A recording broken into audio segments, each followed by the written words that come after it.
Assalamualaikum warahmatullahi wabarakatuh. Saya Belinda Nastasia Deodera ingin menjelaskan sedikit tentang asuransi. Asuransi adalah sebuah perjanjian antara dua orang atau lebih di mana pihak tertanggung membayarkan iuran atau kontribusi atau premi untuk mendapat penggantian atas risiko kerugian, kerusakan, atau kehilangan yang dapat terjadi akibat peristiwa yang tidak terduga. Istilah asuransi berasal dari bahasa Inggris yaitu insurance. Asuransi tidak dapat menghilangkan risiko terjadinya peristiwa tidak terduga, tetapi asuransi ini dapat mengurangi dampak kerugian yang muncul dari peristiwa tersebut, baik dalam skala kecil ataupun besar. Asuransi ini juga mempunyai elemen. Elemen yang pertama adalah premi. Premi merupakan kewajiban yang dibayar pihak tertanggung kepada pihak penanggung sebagai jasa pengalihan risiko. Pembayaran premi ini wajib dilunasi oleh pihak tertanggung untuk dapat menggunakan manfaat asuransi saat diperlukan. Yang kedua, ada polis asuransi. Polis asuransi merupakan dokumen legal yang menjadi dasar hukum hubungan antara pihak tertanggung dan pihak penanggung.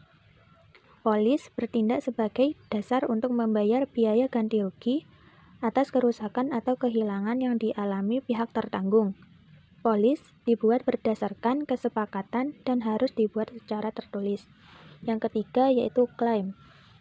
Klaim asuransi merupakan permohonan resmi yang diajukan nasabah terhadap perusahaan asuransi untuk melakukan pembayaran sebagai bentuk ganti rugi atas kerusakan atau kehilangan berdasarkan ketentuan polis asuransi.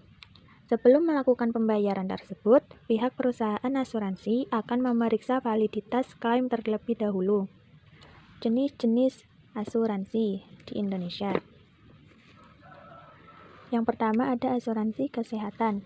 Asuransi kesehatan memberikan perlindungan dengan jaminan biaya kesehatan dan perawatan bagi pihak tertanggung jika mengalami kecelakaan atau jatuh sakit.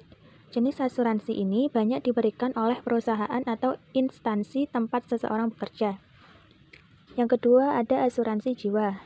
Asuransi jiwa menanggung atas kematian seseorang dengan memberikan keuntungan finansial pada tertanggung atas kematiannya.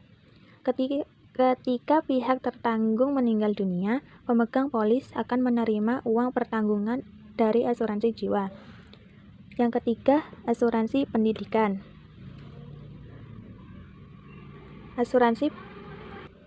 Asuransi pendidikan dapat dikatakan sebagai tabungan untuk masa depan demi menjamin pendidikan anak dari pemegang polis.